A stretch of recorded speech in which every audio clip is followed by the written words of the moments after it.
कैसे हैं दोस्तों? सभी लोग अच्छे ही होंगे।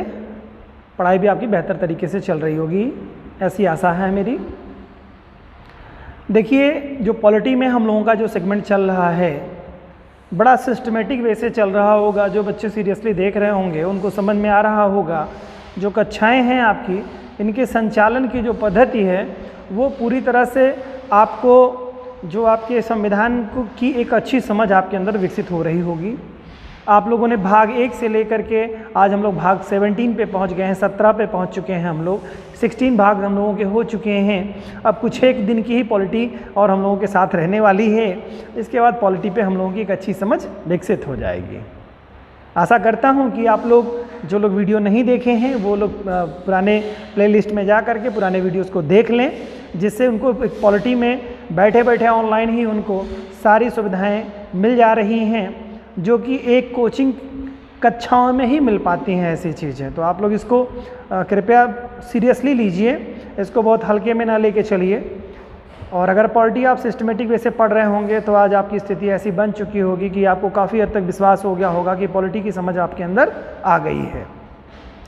आज हम लोग बड़ा ही रोमांचक, बहुत बेहतरीन टॉपिक है जिसको हम लोग आज पढ़ेंगे। ये आपका हिंदी में भी कवर करता है, हिंदी के सेगमेंट को भी कवर करता है। और पॉलिटी का भाग 17 अपने आप में एक आर्टिकल ही है, एक अनुच्छेद ही है, जिसमें अनुच्छेद भाग 17 है। ये अनुच्छेद 343 से लेकर के 351 के मध्य इसमें सारी चीज़ें बताई गई हैं। ठीक है, तो कुल लगभग करीब में आप देखेंगे तो 18-19 अनुच्छेद इसके अंतर्गत आते हैं आपके, और इनके बारे में आज हम लोग चर्चा करेंगे। और ये भी जानेंगे, ये सेगमेंट इतना महत्वपूर्ण है कि डेफिनेटली हर तरह की परीक्षाओं में बच्चों एक क्वेश्चन इससे आता है। ये आपकी ऑफिशियल लैंग्वेज से बेस्ड क्वेश्चन है, बहुत ही महत्वपूर्ण है। हिंदी हमारी राजभाषा है कि राष्ट्रभाषा है, इसके बारे में भी अभी हम लोग देखेंगे, समझेंगे, जानेंगे आज। और उसके साथ साथ किन अनुच्छेदों में हिंदी के बारे में क्या बातें कही गई हैं। हमारी ऑफिशियल लैंग्वेज, यानी हर राष्ट्र की एक ऑफिशियल लैंग्वेज होती है जिसमें राज्य के सारे कार्यभार होते हैं। उनके बारे में आज हम लोग देखेंगे कि भारत की कौन सी ऑफिशियल लैंग्वेज है। भारत में आज वर्तमान समय में अनुसूची 8 में भाषाओं के बारे में बताया गया है, तो कितनी भाषाएं उसमें हैं। 22 भाषाओं के बारे में है, आपको पता ही है। लेकिन क्या 22 भाषाएँ शुरुआती दौर से थीं या कुछ कम भाषाएं थीं? तो पता आपको मालूम होना चाहिए कि पहले शुरुआती दौर में हमारे मूल संविधान में 14 भाषाएं थीं। समय के साथ परिवर्तन होता चला गया। परिवर्तन होने के उपरांत आज 22 भाषाएं हमारे संविधान में हैं। भविष्य में हो सकता है कुछ एक बढ़ जाएं और भी। ठीक है, और जिनमें से आप जानते हैं अंग्रेजी हमारी ऑफिशियल लैंग्वेज नहीं है, लेकिन फिर भी राज्य के कामकाज की भाषा ऑफिशियल लैंग्वेज न होने के बाद भी हमारे यहाँ इंग्लिश बनी हुई है। तो उम्मीद है कि आप इसको समझ रहे होंगे मेरी बातों को। आइए हम लोग थोड़ा इसको एक सिस्टमेटिक वे से उठाते हैं और सिस्टमेटिक वे से पढ़ने की कोशिश करते हैं कि एक्चुअल में ये है क्या और किन किन बातों में क्या कैसे है, ऑफिशियल लैंग्वेज की ज़रूरत क्यों पड़ी और कैसे ऑफिशियल लैंग्वेज इस रूप में कार्य कर रही है। तमाम सारे विषयों पर हम लोग चर्चा करते हैं। देखिए, होता क्या था कि पहले या जब से एक तरह से कहिए सभ्यता विकसित हुई और व्यक्ति, इंसान, मनुष्य एक सिस्टमेटिक वे से रहने लगा, और सिस्टमेटिक वे से रहने के बाद में जब एक राज्य की उत्पत्ति हुई, राज्य मतलब आप समझते हैं पॉलिटी में राज्य का मतलब होता है कंट्री से। जब ये देश बना तो उसके कुछ कामकाज निर्धारित किए गए, और उनके जो राजकीय कामकाज हुआ करते थे तो किसी एक लैंग्वेज में होते थे। तो किसी एक लैंग्वेज में होने के कारण से जिस लैंग्वेज में राज्य के कामकाज किए जाते थे वही राज्य की भाषा कहलाती थी, या कहिए उसे ऑफिशियल लैंग्वेज के नाम से उसे जानते हैं हम लोग। ठीक है, तो जब मुग़ल वगैरह हमारे यहाँ थे, मुग़लों से सिस्टमेटिक वे से जब भारत में जो शासन पद्धति स्टार्ट हुई तो मुग़लों के काल से ही हुई। और ये लोग आए तो इन लोगों की जो ज़बान थी वो उर्दू ज़बान थी, और इनकी जो लेखन पद्धति थी अरबी भाषा थी। ठीक है, अरबी में लिखते थे सारी चीज़ें, यानी राजकाज की जो भाषा थी वो अरबी में हुआ करती थी। आप देखेंगे बहुत सारे आज के भी अभिलेख दस्तावेज मिलेंगे जो कि आपको उर्दू में ही मिलेंगे, मतलब लैंग्वेज आपकी उर्दू होगी, अरबी में लिखे रहेंगे हैं वो। उसी तरह से जब ये चले गए, अंग्रेज भाई चले गए यहाँ, जब यहाँ पे मुग़लों का पतन हो गया और अंग्रेज़ों का आगमन हुआ और अंग्रेज़ जो है शासन संचालन में प्लासी और बक्सर के युद्धों के बाद में भारत के संचालन में एक तरह से कहिए प्रत्यक्ष रूप से जब ये रोल अदा करने लगे, तो ये सारा सिस्टम इनके हिसाब से कामकाज होने लगा। तो इस समय जब कामकाज की जो भाषा हुआ करती थी वो अंग्रेज़ी भाषा लैंग्वेज हुआ करती थी, और ये तब तक बनी रही जब तक हमारा देश 15 अगस्त 1947 तक आज़ाद नहीं हो गया, तब तक ये ऐसी चीज़ें बनी रही।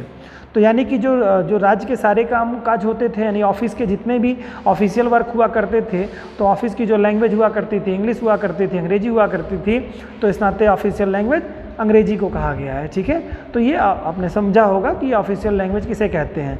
तो क्या हिंदी हमारी, जैसे हम लोग देखते हैं हिंदी, तो हमारी ऑफिशियल लैंग्वेज क्या है, हिंदी है या कोई और सब्जेक्ट है, या मतलब और कोई भाषा हमारी है। तो हिंदी हमारी जो लैंग्वेज है वो हमारी ऑफिशियल लैंग्वेज है, यानी कि राजकाज की भाषा है, कामकाज हमारे हिंदी में होते हैं। इसके साथ साथ आप देखेंगे तो एक इंग्लिश लैंग्वेज में भी देखेंगे, सारे जैसे हाई कोर्ट सुप्रीम कोर्ट के जितने भी कार्य होते हैं सब इंग्लिश में होते हैं।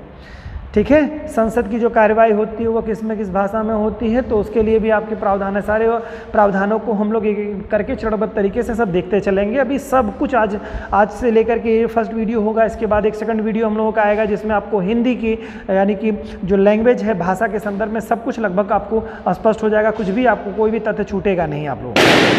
तो इसमें हम लोग इसको स्टार्ट करते हैं बच्चों, एक एक को देखते हैं कैसे है क्या है। जिसे राजभाषा का शाब्दिक अर्थ क्या है, जैसे किसी की कहते हैं ना कि जैसे हमारे यहाँ हिंदी जो है वो राजभाषा है, राजभाषा न कि राष्ट्रभाषा।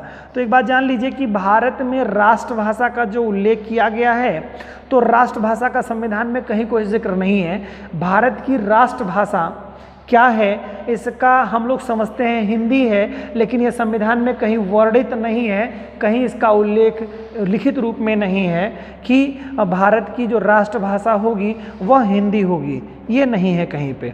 ये एक बात था गुजरात में, गुजरात हाई कोर्ट के बाद में ये इसका निर्णय आता है, मैं इस पर भी चर्चा करूंगा। लेकिन पहले हम लोग इसको देखते हैं सिस्टमेटिक वे से कि इन अनुच्छेदों में क्या क्या बातें बताई गई हैं, इसको एक क्रमबद्ध तरीके से हम लोग जानने की कोशिश करते हैं।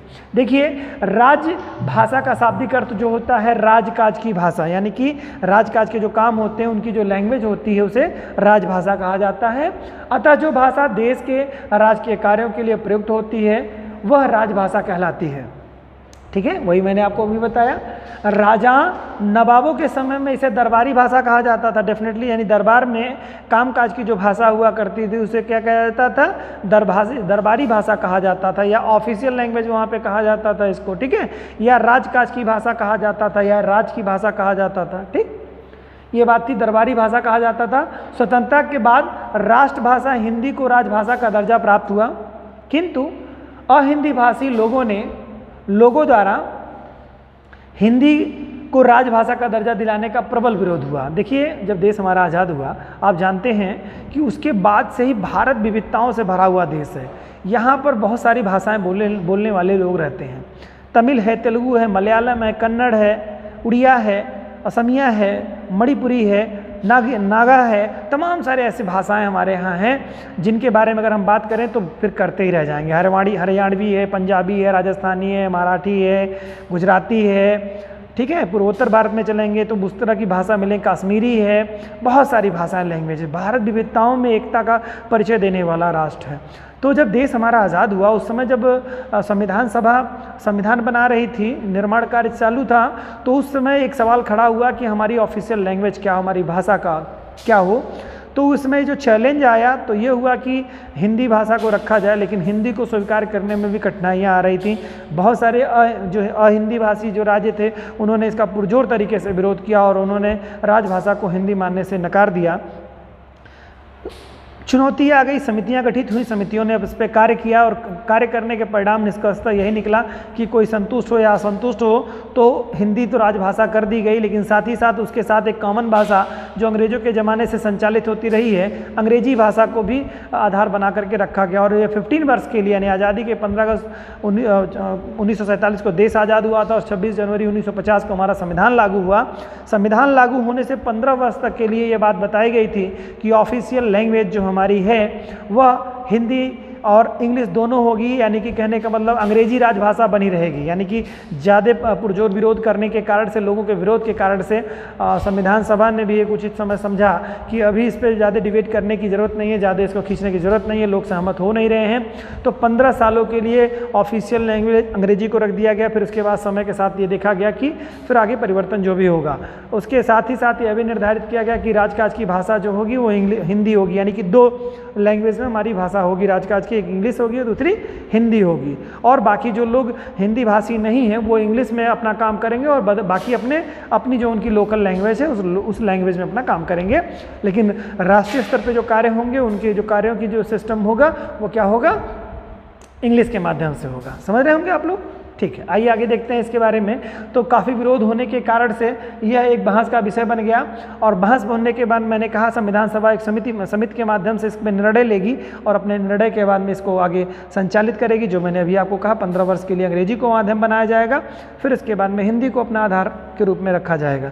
ठीक है, फिर 15 साल बाद ऐसा कुछ षड्यंत्र किया जाता है, ऐसी कुछ प्लानिंग की जाती है, या कहिए उग्र लोगों को शांत करने का ऐसा प्रयास किया जाता है कि यही स्थिति बनी रहे। यानी कि आपकी जो भाषा है वो हमेशा यही लैंग्वेज बनी रहे, यानी इंग्लिश और हिंदी 2 लैंग्वेज आपकी राजभाषा के रूप में बनी रह जाए। तो उसमें देखते हैं क्या होता है जब संविधान सभा के सामने इस पे प्रश्न पर डिबेट खड़ा होता है, डिस्प्यूट खड़ा होता है, तो क्या करता संविधान सभा। संविधान सभा ने क्या किया, इस बहस पर एक कमेटी गठित कर देता है और कमेटी को क्या करता है, उसको क्या करता है 11 सितंबर 1949 से लेकर के 14 सितंबर, बड़ी महत्वपूर्ण तिथि है, 11 सितंबर से लेकर के 14 सितंबर 1949 49 में संविधान सभा के द्वारा एक मतलब एक तरह से बैठक की जाती है और बैठक में कहा जाता है, उसमें हिंदी, अंग्रेजी, संस्कृत और हिंदुस्तानी के दावे पर विचार किया जाता है कि किस भाषा को, किस लैंग्वेज को हम लोग राजकाज की भाषा के रूप में एक्सेप्ट करें। संविधान सभा के लीडर और बाहर, मतलब भीतर और बाहर की अगर हम बात करेंगे, हम भीतर और बाहर की बात करें तो उसमें हिंदी के विपुल समर्थन को देखकर संविधान सभा ने की नियम समिति है, इंपॉर्टेंट है बेटा, इसको ध्यान रखिएगा। ये नियम समिति जो है ये क्या कार्य कर रही है, इसको थोड़ा सा आप लोग बहुत बारीकी से ध्यान रखिएगा। नियम समिति, तो संविधान सभा की जो नियम समिति, पूछा गया कि जो आपकी राजभाषा निर्धारित की गई तो किस समिति की संस्तुति के आधार पर या संविधान सभा की किस समिति ने भाषा के आधार पर विचार करने के लिए गठित की गई थी, किस समिति के द्वारा, तो नियम समिति आप लोग ध्यान रखिएगा। नियम समिति ने हिंदी के पक्ष में अपना निर्णय दिया। ठीक है, नियम समिति ने क्या निर्णय दिया, जब डिबेट हुआ कि हिंदी रखी जाए ऑफिशियल लैंग्वेज, या अंग्रेजी रखी जाए या संस्कृत रखी जाए या किसी और कोई और भाषा जो हो हिंदुस्तानी और किसी भाषा को रखा जाए, इस पर जब विचार चला। अब ये समझिएगा हिंदुस्तानी के दावे पे जो बात कर रहा है और किसी लैंग्वेज को लेकर के, हिंदुस्तानी और कोई भाषा जैसे भोजपुरी हो गई और तमाम सारी भाषाएं हैं, उनको लेकर के दावा था कि किस पे किया जाए। तो सबसे पुरजोर तरीके से इन्हीं पे 3 पे ही फोकस एक तरह से कहिए आया कि मतलब इस नियम समिति ने जो दावा किया वो उसने कहा कि हिंदी को जो है मेन भाषा के रूप में हम लोग रखते हैं। ठीक है, तो नियम समिति ने हिंदी के पक्ष में अपना निर्णय दिया था और निर्णय दिया कब दिया, 14 सितंबर, जैसे आप देख रहे हैं 11 सितंबर 1949 से लेकर के 14 सितंबर 1949 तक की जो स्थिति बन रही है, 14 सितंबर 1949 तक की स्थिति, ये आपके जो 4 दिन चलते हैं, आपको 11, 12, 13, 14 और 14 तारीख तक के जो निर्णय चलते हैं, इस निर्णय में ये होता है कि हमारी जो ऑफिशियल लैंग्वेज होगी वो क्या होगी, हिंदी होगी। तो तिथि भी आप देखते होंगे 14 सितंबर बड़ी इंपॉर्टेंट तिथि है, इसी दिन हिंदी दिवस के रूप में मनाया जाता है और इसको सेलिब्रेट भी बड़े पैमाने पर किया जाता है अच्छे तरीके से।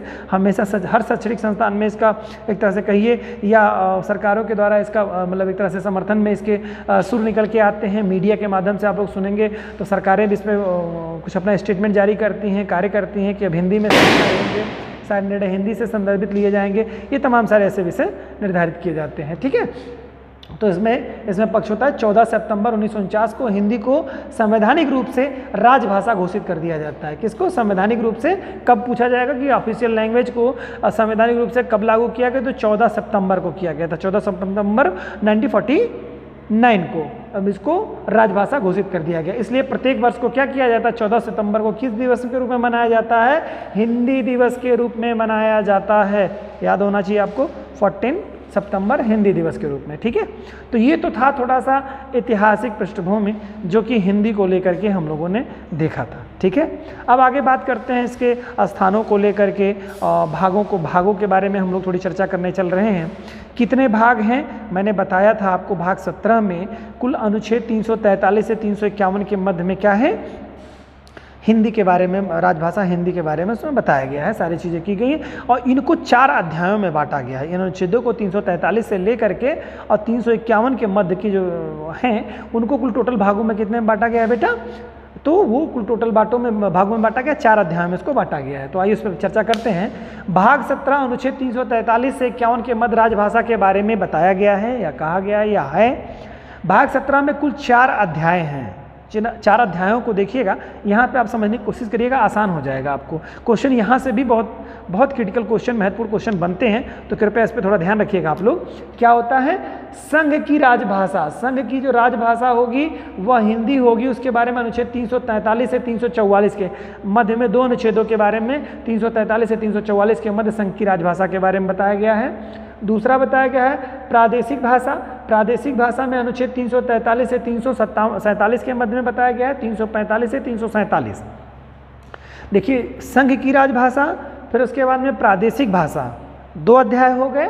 तीसरा है सुप्रीम कोर्ट और हाई कोर्ट की जो भाषा उसके बारे में, और चौथा है विशेष निर्देश के संदर्भ, विशेष निर्देश जो दिए जाते हैं उसके बारे में अनुच्छेद, यानी बताए गए हैं लैंग्वेज को इसके विकास के लिए, भारतीय भाषा के विकास के लिए, उत्थान के लिए बातें कुछ कही गई हैं, उसके बारे में अनुच्छेद 350 से 351 के मध्य में इस पर चर्चा की गई है। क्लियर, तो देखते हैं के बारे में। तो पहले में क्या है, संघ की भाषा, यानी 4 अध्याय में जो बांटा गया है, यानी कि अनुच्छेद 343 से लेकर 351 को 4 भागों में बच्चों बांटा गया है, उनके नामकरण किए गए हैं। संघ की राजभाषा, दूसरा है प्रादेशिक भाषा, तीसरा है सुप्रीम कोर्ट हाई कोर्ट की भाषा, चौथा है विशेष निर्देश।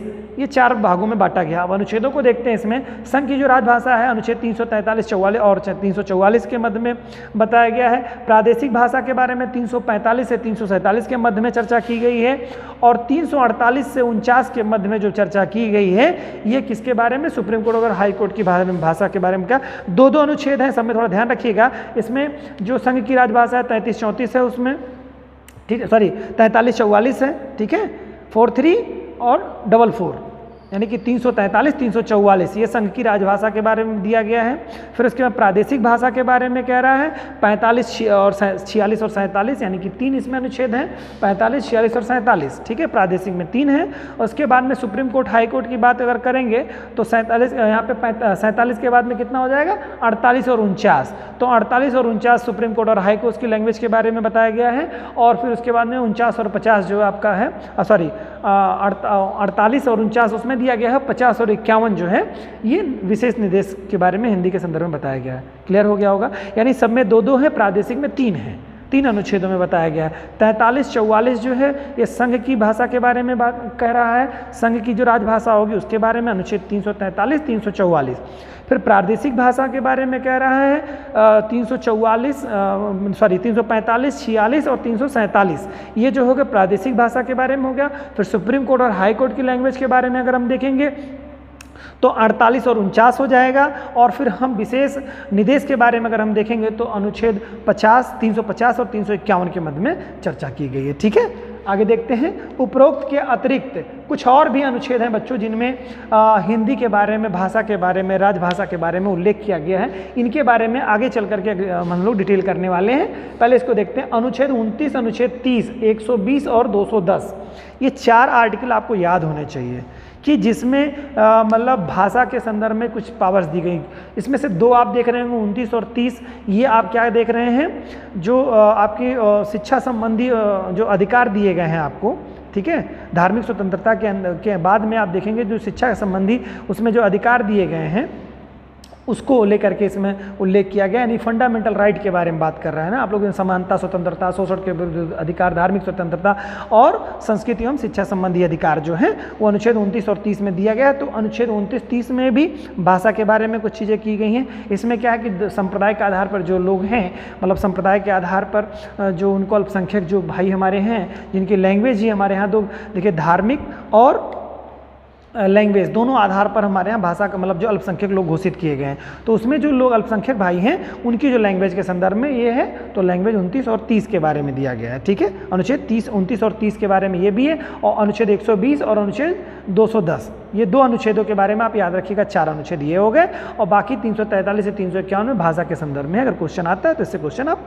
कर लेंगे, उम्मीद है। आगे देखते हैं, अब एक एक की डिटेल करते हैं। संघ की राजभाषा जो हम लोगों ने किया था 343-344 के मध्य में, इसमें क्या बातें बताई गई हैं, ये क्या कह रहे हैं, ये कह रहे हैं अनुच्छेद 343 कहता है कि संघ की राजभाषा संबंधी प्रावधान किया गया है। ठीक है, अनुच्छेद 343(1) के अनुसार संघ की राजभाषा हिंदी और लिपि क्या होगी, देवनागरी लिपि। तो जो बच्चे नए पढ़ने वाले हैं उनको ये मालूम होना चाहिए कि लैंग्वेज लिपि कैसी है, देवनागरी लिपि है, बाकी सभी लोग जानते हैं।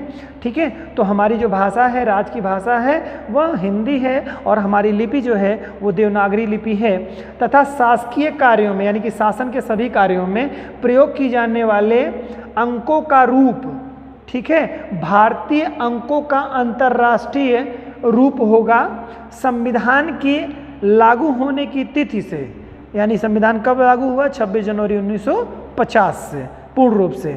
हिंदी को राजभाषा का दर्जा तो दिया गया, किंतु उसे लागू नहीं किया गया। बहुत ही महत्वपूर्ण है, आप देखेंगे राजभाषा क्या लागू की गई थी कि नहीं लागू की गई थी, और उसको निर्धारित किया गया था कि नहीं 26 जनवरी 1950 से, तो आपको मालूम होना चाहिए राजभाषा कब लागू की गई, तो उस डेट में लागू नहीं की गई थी। कब, कौन सी डेट में, 26 जनवरी 1950 को ये लागू नहीं की गई थी बेटा, ध्यान रखिएगा।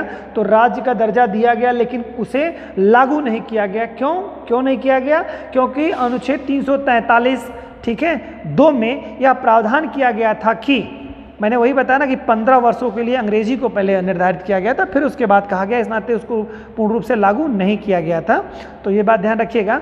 क्या गया 343(2) में यह प्रावधान किया गया था कि इस संविधान के प्रारंभ से 15 वर्ष की 15 ईयर, 15 वर्ष यानी 26 जनवरी 1950 को लागू हुआ, 15 ईयर्स में जोड़ेंगे तो 1965 आप पहुँच जाएंगे। ठीक है, तो 15 वर्ष अर्थात 1965 तक उन सभी शासकीय परियोजनों के लिए अंग्रेजी भाषा का प्रयोग किया जाता रहेगा। यानी कि अंग्रेजी लैंग्वेज पूर्ण रूप से क्रियाशील रहेगी, कार्य करती रहेगी, जो पहले से अंग्रेजों के समय में जो विद्यमान क्रिया पद्धति थी। क्लियर, ये 15 यानी कि हमारा जब संविधान लागू हुआ 26 जनवरी 1950 को, उस दिन हमारा क्या हुआ कि ये लैंग्वेज जो हमारी मतलब जो राजभाषा हिंदी को जो बनाई गई वह लागू नहीं की गई थी। क्यों, क्योंकि उसको 15 वर्षों के लिए ऑफिशियल लैंग्वेज जो है इंग्लिश निर्धारित की गई थी, वो कार्य होगा, उसके बाद लागू करने की बात कही गई थी। इसको देखिए, बाकी जो गैर हिंदी भाषी जो लोग थे उनको एक तरह से मतलब एक तरह से कहीं संतुष्ट करने के लिए मूल कार्य किए गए थे कि भाई देखिए अंग्रेजों के समय में तो अंग्रेजी में काम होता था, आज हम लोग कर रहे हैं तो आप लोग इसका विरोध कर रहे हैं इस चीज़ों को, तो इस नाते उन्होंने कहा ठीक है 15 साल के लिए रख देते हैं। फिर आगे चल करके यही मैंने बताया आपको कि 15 साल के बाद उसको एक्सटेंड कर देंगे कि मतलब एक तरह से कि ये 2 राज्य की भाषा हो जाएंगी, आपकी इंग्लिश और हिंदी दोनों हो जाएंगी। तो उसमें और राज्यों को जो गैर हिंदी भाषी राज्य हैं उनको ये परमिशन दे दी जाएगी, छूट दे दी जाएगी कि यदि आप चाहें तो आप उस कार्यों को, उन कार्यों को जो कार्य आपके हैं मतलब आपके ऑफिशियल वर्क हैं, वो आप इंग्लिश में कर लीजिए या अपने लैंग्वेज में करिए। तो वहाँ पर चूँकि राष्ट्रीय स्तर पे जो भाषा होगी, यानी कि अगर केंद्र की भाषा अगर हम देखें तो अंग्रेजी उसमें निर्धारित कर दी गई है, तो किसी को और असंतुष्टि होगी नहीं, वो अपने राज्य की भाषा अपने लैंग्वेज में करेंगे। और बाकी जो है जो संघ की भाषा है, संघ की भाषा जो होगी, यहाँ पे देखिए संघ शब्द लग रहा है ना, संघ मतलब यानी केंद्र सरकार, ध्यान रहे आपको, संघ की भाषा यानी केंद्र सरकार की जो भाषा होगी वह इंग्लिश 15 सालों के लिए की गई थी, दूसरे उसके बाद हिंदी की गई थी 15 साल बाद। लेकिन 15 साल बाद क्या किया गया कि हिंदी इंग्लिश दोनों को कर दिया गया। तो बाकी लोग अब जो गैर हिंदी भाषी लोग हैं वो इंग्लिश में अपना जवाब देते हैं, चीज़ें करते हैं, तो ये निर्धारित मतलब ये आधार बनता रहता है। ठीक है, तो ये चीज़ें आपको मालूम होनी चाहिए। चलिए आगे देखते हैं। इसमें तो 15 वर्षों तक ये प्रावधान कर दिया गया, प्रयोजनों के लिए अंग्रेजी भाषा का प्रयोग किया जाता रहेगा जिनके लिए पहले प्रयोग किया जा रहा था, यानी कि पहले इंग्लिश में प्रयोग होता था, उसी तरह से इंग्लिश का प्रयोग होता रहेगा। यद्यपि राष्ट्रपति उक्त अवधि के दौरान संघ की शासकीय प्रयोजनों में से किसी के लिए अंग्रेजी भाषा के अतिरिक्त हिंदी भाषा का और भारतीय अंकों के अंतर्राष्ट्रीय अंकों के अतिरिक्त देवनागरी रूप को प्राधिकृत कर सकेगा। ठीक है, यह प्रावधान अहिंदी भाषी क्षेत्रों से हिंदी के विरोध तथा प्रशासन की गतिशीलता को बनाए रखने के लिए किया गया था। इसमें यही कहा गया था कि मतलब राष्ट्रपति को शक्ति दी गई थी चीज़ों को लेकर के कि बाध्य ना किया जाए, नहीं तो पता चलेगा कि लोग इसमें संघ की जो एक तरह से कहिए कार्य पद्धति उसको प्रभावित करें, इफेक्टिव करें। ये चीज़ें इस कारण से ऐसा किया गया था, तो ये प्रभावित ना हो इस नाते राष्ट्रपति को शक्ति दी गई थी।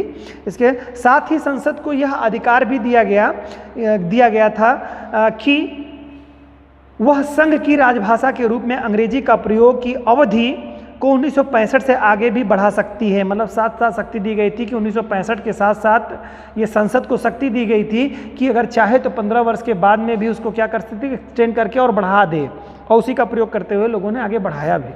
ठीक है, बढ़ा सकती है। संसद ने इस शक्ति का प्रयोग करते हुए राजभाषा अधिनियम 1963, बहुत ही महत्वपूर्ण है कि किस अधिनियम के तहत मतलब जो है राज्य की जो भाषा है वो अंग्रेजी जो 15 वर्षों के लिए ही निर्धारित थी उसको एक्सटेंड करके और बाकी के शेष वर्षों के लिए बढ़ा दिया गया। और साथ ही साथ कंडीशन ये लगा दी गई कि कोई भी एक राज्य असंतुष्ट होगा कि मतलब हमको राजकाज की भाषा हिंदी के अलावा और इंग्लिश चाहिए या हिंदी नहीं चाहिए, तो कभी हिंदी एक सिंगल भाषा एक राज्य की भाषा नहीं हो सकती है। इस नाते उसी आधार पर अंग्रेजी को भी निर्धारित कर दिया गया। समझ रहे होंगे आप लोग। मतलब अगर कोई गैर हिंदी भाषी राज्य, अगर एक भी राज्य अगर विरोध कर देता है कि नहीं राजभाषा हिंदी नहीं, केवल हिंदी नहीं होगी, तो इंग्लिश हमेशा बनी रहेगी। ठीक है, ये बात है इसमें। तो क्या है, ये राजभाषा जो है, राजभाषा अधिनियम 1963 पारित कर यह प्रावधान किया संसद ने कि 26 जनवरी 1965 से हिंदी संघ की राजभाषा तो रहेगी, परंतु उस समय से हिंदी के अतिरिक्त अंग्रेजी भी संघ के सभी सरकारी प्रयोजनों के लिए बराबर प्रयुक्त होती रहेगी। 26 जनवरी 1965 को संसद के द्वारा जो पारित अधिनियम था 1963 में जो आया था, क्या नाम था उसका राजभाषा अधिनियम 1963 जो पारित किया गया था, उसमें प्रावधान किया गया था कि जो है ऑफिशियल लैंग्वेज जो हिंदी होने वाली थी 15 साल बाद, उसको एक्सटेंड कर दिया गया है और उसमें सुधार करके संसद ने व्यवस्था कर दी कि गैर कोई हिंदी भाषी राज्य होगा वह चाहेगा, जब तक वो नहीं चाहेगा तब तक नहीं की जा सकती। अगर एक भी व्यक्ति कोई गैर हिंदी भाषी विरोध करता है कि केवल हिंदी ही ऑफिशियल लैंग्वेज हो संघ की, तो नहीं हो पाएगा। इस नाते दोनों भाषाओं को वो कर दिया गया, इसमें मतलब साथ पैरेलल कर दिया गया कि राजभाषा हिंदी लेकिन कामकाज की भाषा इंग्लिश हो जाएगी। उम्मीद है समझे होंगे आप लोग। आइए अब शेष देखते हैं आगे की बातें। इस प्रकार अब संघ के सभी सरकारी प्रयोजनों के लिए हिंदी और अंग्रेजी दोनों भाषाएं प्रयुक्त की जा सकती हैं, यानी कि दोनों लैंग्वेज आपकी प्रयुक्त की जाएंगी, अंग्रेजी भाषा और आपकी हिंदी। ये दोनों लैंग्वेज क्या होंगी, एक सिस्टमेटिक वे से प्रयोग में लाई जाती रहेंगी।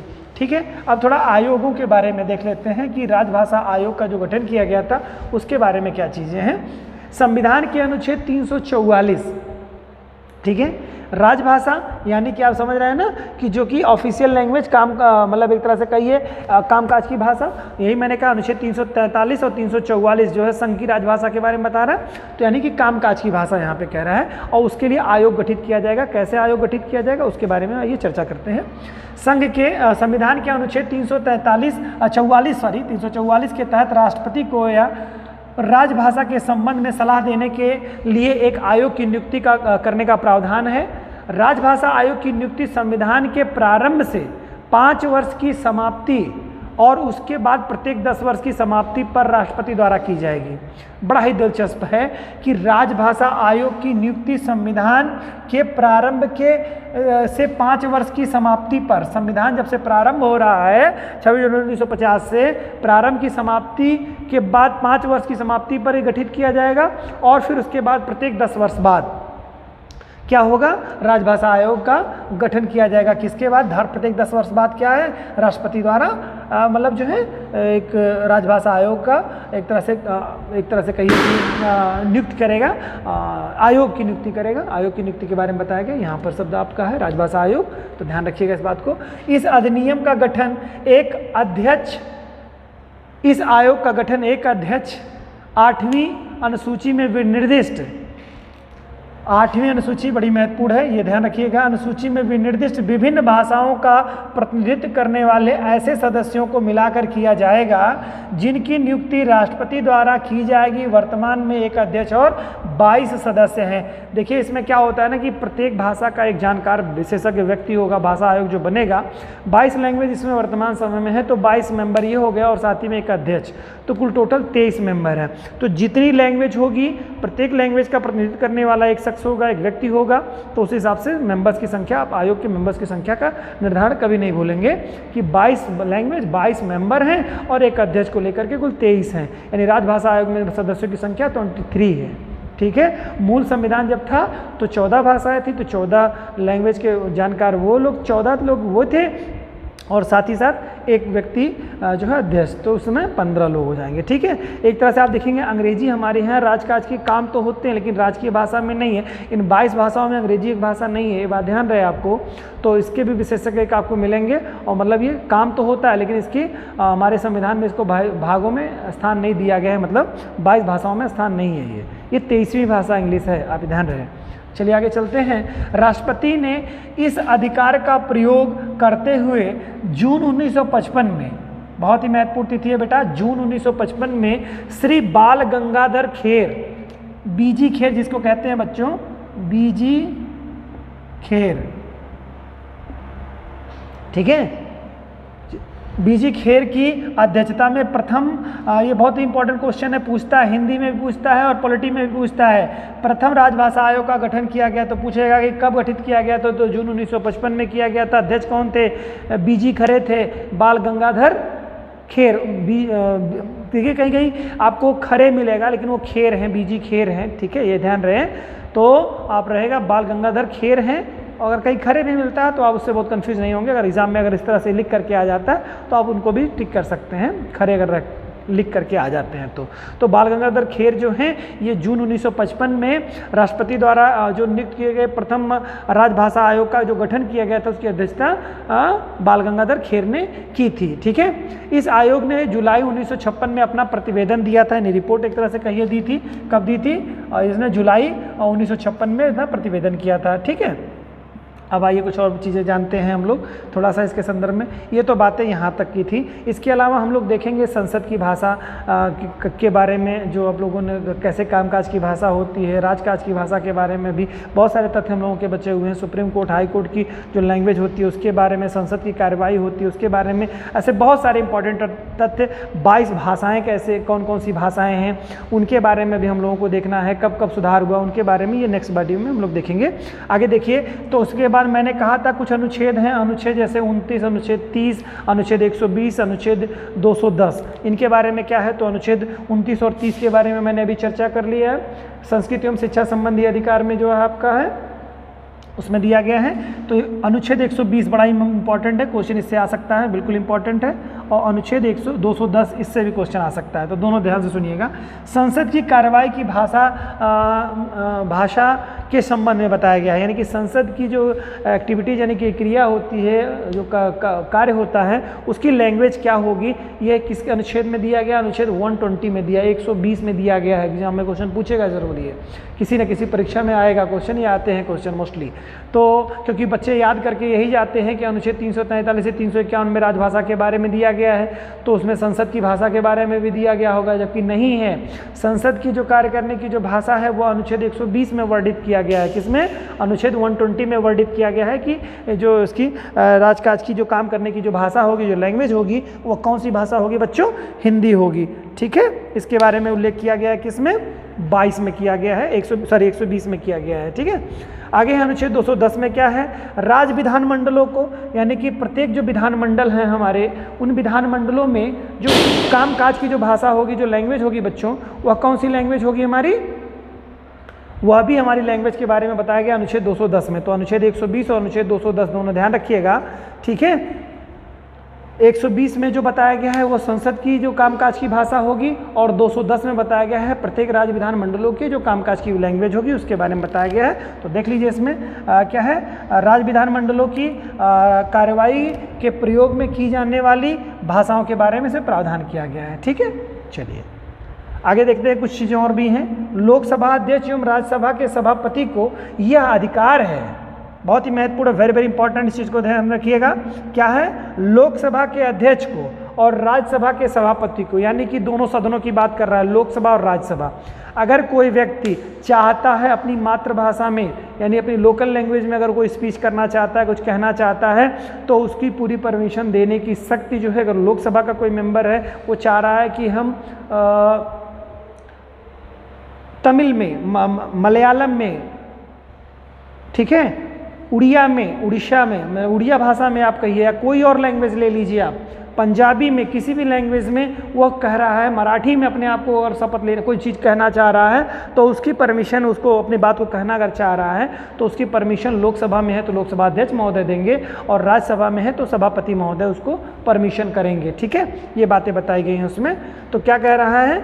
लोकसभा अध्यक्ष एवं राज्यसभा के सभापति को यह अधिकार होगा कि वह किसी सदस्य को अपनी मातृभाषा, यानी उसकी जो लोकल लैंग्वेज है वहाँ की बात कर रहा है, राज्य की में बोलने की अनुमति दे सकता है। लोकल लैंग्वेज में क्या कर सकता है? बोलने की अपनी परमिशन दे सकता है। क्लियर? तो ध्यान रखिएगा कि कौन देता है। लोकसभा का सदस्य है तो लोकसभा अध्यक्ष देगा, राज्यसभा का सदस्य है तो सभापति महोदय देंगे। ठीक है, अगला है बच्चों अनुच्छेद 350 का में कुछ बातें बताई गई हैं, बड़ा ही महत्वपूर्ण है, ये छोटी चीज़ें देख लीजिए आप लोग। इसको इसमें कहा गया है अनुच्छेद 350 का के तहत राज्य शिक्षा के प्राथमिक स्तर पर मातृभाषा में शिक्षा की पर्याप्त सुविधाओं की व्यवस्था कर सकता है। ठीक है, यानी कि जो लोकल लैंग्वेज अगर कोई है, वहाँ के जो लोकल लोग होंगे उनको अगर कोई भाषा सीखनी है तो उनकी जो पढ़ने की जो शैली होगी, जो व्यवस्था होगी, वो क्या उनकी लोकल लैंग्वेज में होगी, ये बात करने की व्यवस्था कर सकता है वहाँ का राज्य। ये कह रहा है अनुच्छेद 350 क में कहा गया है कि राज्य, जो राज्य है शिक्षा के प्राथमिक स्तर पर, यानी बेसिक एजुकेशन की बात कर रहा है, मात्र स्तर पर मातृभाषा के शिक्षा की पर्याप्त सुविधा की व्यवस्था कर सकता है। क्लियर? तो ध्यान रहे आप लोगों को। और अगला ये बताइए, जो हमारी अभी अगला क्वेश्चन का जवाब आप लोगों को मिलेगा कि हमारी जो ये भाषा भी हमने शुरुआती दौर में वीडियो जो स्टार्ट हो रहा था तो मैंने आपको बताया कि हिंदी जो हमारी है ये क्या राजभाषा या राष्ट्रभाषा है? तो हमारा ये राष्ट्रीय भाषा नहीं है बच्चों, ये हमारी राजभाषा यानी कामकाज की भाषा है। इसका हम लोगों को जो जानकारी होती है वो यहीं से गुजरात उच्च न्यायालय में एक स्टेटमेंट जारी करता है, तो वहाँ से पता चलता है, तब वहाँ से हमारी संसद जारी करती है, इस बात को बताती है कि नहीं, हमारे यहाँ जो राजभाषा है वह क्या है, वह हिंदी नहीं है, मतलब राजभाषा हिंदी हमारी है, राष्ट्रभाषा हमारे यहाँ कोई जिक्र ही नहीं है, ये बताया जाता है। तो गुजरात उच्च न्यायालय द्वारा अपने एक निर्णय में हिंदी को राष्ट्रभाषा घोषित किए जाने की कोई औपचारिक अधिसूचना उपलब्ध न होने की बात का उल्लेख किए जाने के बाद भारत सरकार ने भी संसद में यह स्वीकार किया कि संविधान में राष्ट्रभाषा का कोई प्रावधान ही नहीं है। ठीक है, क्या गुजरात न्यायालय ने क्या कहा था? उसने क्या कहा गुजरात न्यायालय ने कि हिंदी को राष्ट्रभाषा घोषित किए जाने का कोई औचित्य या अधिसूचना उपलब्ध नहीं है, यानी संविधान में ऐसा कोई उल्लेख नहीं है कि जिससे हम लोग हिंदी को मतलब राष्ट्रभाषा घोषित कर सकें, ऐसा कोई व्यवस्था नहीं है। इस पर सफाई देते हुए संसद को बोलना पड़ेगा ना कि क्या ये सत्य है, तो उसमें संसद स्वीकार करती है, संसद ने स्वीकार किया कि संविधान में राष्ट्रभाषा का कोई प्रावधान ही नहीं है, अतः संविधान के अनुच्छेद 343 में हिंदी को संघ की राजभाषा स्वीकार किया गया। ठीक है, स्वीकार किया गया है, एडॉप्टेड है, ये स्वीकार एक्सेप्ट की गई है, इसके पहले लिखा नहीं है कि हमारे जो राष्ट्रभाषा होगी वो हिंदी होगी, राजभाषा तो लिखा है अनुच्छेद 343 में। अंग्रेजी भाषा 8, और इसमें अंग्रेजी के बारे में बता रहा है अब, 8वीं अनुसूची में वर्णित 22 भाषाओं में नहीं है, जो कि मैंने आपको बता दिया है। लेकिन इसके अलावा 3 स्टेट ऐसे हैं जो कि इनकी राजभाषा, अपने स्टेट की राजभाषा को अंग्रेजी के रूप में रखे हैं, ये बड़ा महत्वपूर्ण, याद रखिएगा, मेघालय, मिजोरम और नागालैंड। मेघालय, मिजोरम, नागालैंड, मेघालय, मिजोरम, नागालैंड। आप सीक्वेंस में देखेंगे तो मैं पूर्वोत्तर भारत में तो मेघालय, मिजोरम, नागालैंड, ये 3 स्टेट आपको मिलेंगे जहाँ के राजभाषा अंग्रेजी उनको रखी गई है, जबकि हमारी राष्ट्रीय भाषा अंग्रेजी, राजभाषा हमारी अंग्रेजी नहीं है। कामकाज होता है लेकिन उसको ऑफिशियल लैंग्वेज एक तरह से कहिए कि आधिकारिक रूप से नहीं है, लेकिन यह कि काम उसी में होता है, सब कुछ हिंदी हमारी राजभाषा है, ठीक है। सहयोगी भाषा के रूप में अंग्रेजी को रखा गया है, लेकिन वो हमेशा के लिए बनी गई है, अब रहेगी हमेशा। तो ये पूछेगा कि 8वीं अनुसूची में वर्णित 22 भाषाओं में अंग्रेजी न होते हुए भी किन राज्यों ने अपनी राजभाषा के रूप में अंग्रेजी को रखा है, तो मेघालय और मिजोरम और नागालैंड। मेघालय, मिजोरम, नागालैंड, ध्यान रहे 3 स्टेट के नाम राजभाषा भाषा है। भारतीय राज्यों में उर्दू को प्रथम राजभाषा का दर्जा देने वाला जो राज्य है, यानी कि और कौन सा स्टेट था जिसने उर्दू को प्रथम राजभाषा के लिए अपने स्थान दिया, तो वो था आपका जम्मू एंड कश्मीर था, ठीक है। भारतीय राज्यों में उर्दू को प्रथम राजभाषा के रूप में अगर देखा जाए कौन सा स्टेट अपने यहाँ प्रथम राजभाषा उसको माना है, तो उर्दू को जो प्रथम राजभाषा मानने वाला है जम्मू एंड कश्मीर है, ठीक है। आगे बच्चों उर्दू को किया गया है। इसके अलावा अगर हम लोग देखेंगे तो बात हो रही है अब राजभाषा का दर्जा देने वाला जम्मू एंड कश्मीर है, एकमात्र राज्य है। सर्वप्रथम हिंदी को राष्ट्रभाषा का दर्जा देने का विचार किसके अंदर आया, ये क्वेश्चन भी पूछा है आयोग में और आगे पूछ सकता है। तो सर्वप्रथम हिंदी के जो कवि रहे हैं, एक गुजरात के महान कवि जो रहे हैं वो श्री नर्मद, जो नर्मद हैं, नर्मद इनका नाम है, नर्मद महोदय, नर्मद, ठीक है। इन्होंने क्या किया है, इसको बहुत बारीकी से समझिए। सर्वप्रथम हिंदी को राष्ट्रभाषा का दर्जा देने का विचार रखने वाले गुजरात के महान कवि श्री नर्मद जी हैं। श्री नर्मद, मैं यहाँ लिख दे रहा हूँ आपको, नर्मद, ठीक है, श्री नर्मद जी हैं। ये गुजराती कवि हैं और गुजरात के हाई कोर्ट ने ही बताया था कि राष्ट्रभाषा नहीं है आपको, ठीक है, राष्ट्रभाषा का दर्जा दिलाने के लिए इन्होंने बात की थी, किसने, नर्मद जी हैं।